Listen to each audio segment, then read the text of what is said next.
reflects toward that. These guys know their business. They've studied their business for cameras. Sometimes they've had acting lessons. They know how to present the points well.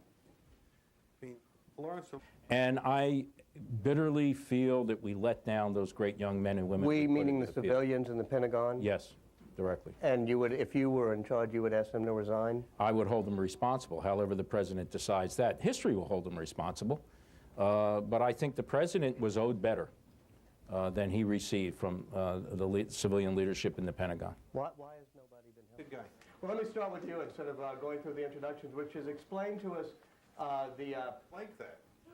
These are thoughtful, professional guys who don't screw their troops. They weep over their... There was somewhat of a coup in Baghdad, I think. I think the governing council decided that it wasn't going to be Brahimi or Bremer. They were going to decide this, and they usurped our position, and they have now decided on who the interim government's going to be. Interestingly enough, the interim government leadership is charging to New York, and there's going to be an interesting relationship between this leadership, who we have stated full up our president, we will give full sovereignty, and the Security Council. So guess what? The French, the Chinese, the Russians, and others, the Germans, will all begin this direct dialogue. Where does that leave us? It's interesting. We could be on the sidelines watching this process and this resolution, and if it isn't quite what we like, what are we going to do about it? And you've been somewhat, or very critical recently.